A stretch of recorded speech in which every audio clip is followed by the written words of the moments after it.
Hello everyone, my name is Onozasie and I welcome you to a Stand with Onozasie. A Stand with Onozasie is your proper gist hangout. This platform will talk about everything trending, juicy, from career, relationships, self-awareness, social development, everything you want to know, right? We talk about it right here.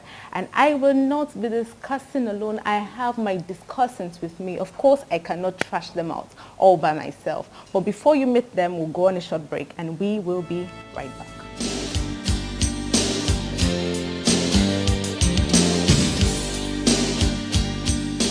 Guys, welcome back. Of course, I'm sure you're prepared to meet my guests and get us talking on the topic we have today. So, quickly let me introduce my guest to you and start dissecting our topic. In no particular order, but I'm going to start with lady first. Yeah. So I have Princess Arira. She's a graduate of Wildlife and Ecotourism from the University of Ibadan. She's a pastry maker, a makeup artist, and a lover of God. Princess, welcome on the show. Thank you. And you look gorgeous, by the way. So I also have Kamal Onoa. He's an inspirational speaker, business consultant at Business Alliance Consults. So thank you for coming on the show, Kamal. And then the last, but certainly not the least, I have Olajide Olakunle. He works with Essential Furniture, and he's also an alumnus of the University of Ibadan. Welcome on the show.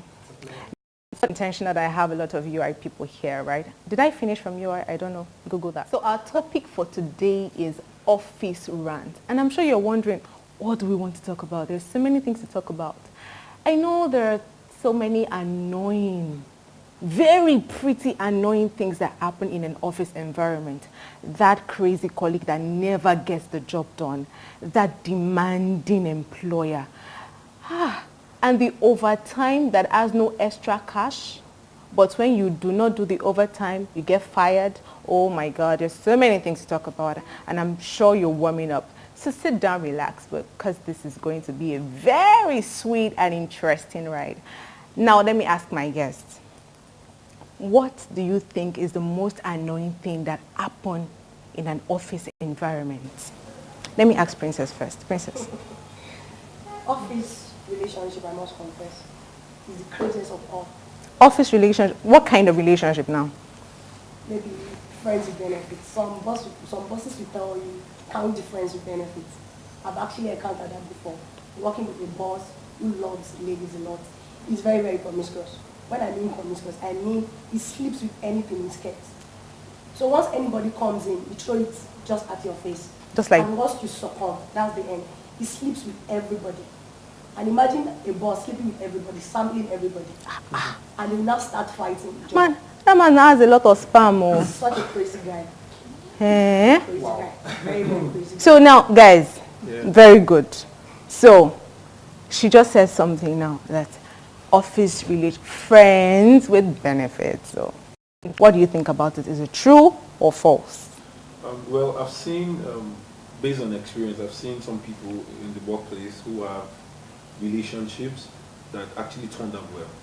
So that doesn't dispute the fact that these things actually happen, but there are some other ones that turn out well. Okay, like I was working in a particular organization and I had a copper who was actually in a relationship with the staff, and by the time I went back to visit the same organization, I was told they were married. So all the time we're like, what's this guy doing? He just probably eat and run. But we'll find out that it really worked out. So it does happen, and it could also turn out well too. So what do you do, Kunle, when, what would you advise ladies to do when a boss comes like that at them and says, if you don't warm my bed, no show for you? Well, first of all, let me say that's the hobby part of office relationship. That is just the hobby part. Now, if a boss should come to you demanding for sex before you can get a job or for a promotion, why don't you just say no? Must you really sell yourself to get something out of it? That's the major question. Okay, who are you really? And what are your morals? If you have morals and you know what is right for you, I think you should be able to say no, you should be able to decline. And like Kamal rightly said, there are also some relationships that are very good.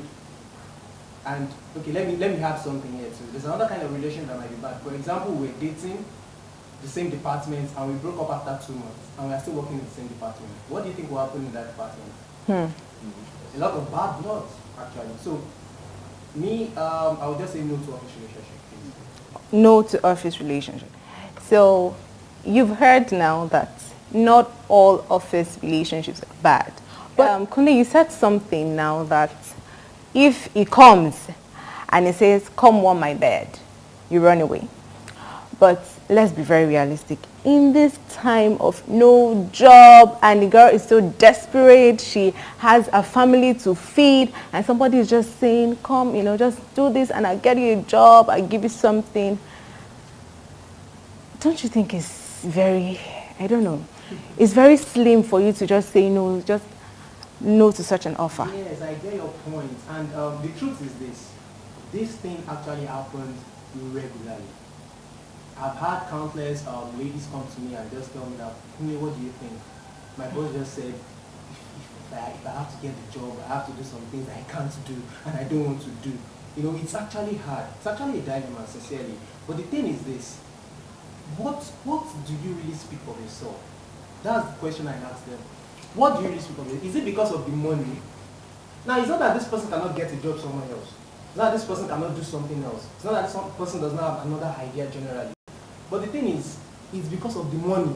Basically, that is why you want to do it. And the love of money is what? Is the root of all evil. So why do you now want to go into evil when you know you can just what? Step away. I know it is hard, it is difficult. And trust me, some guys actually go through that pain too. When the sugar mommy will tell you that, no, you have to, for you to get a promotion or something, you have to sleep with me and all of that.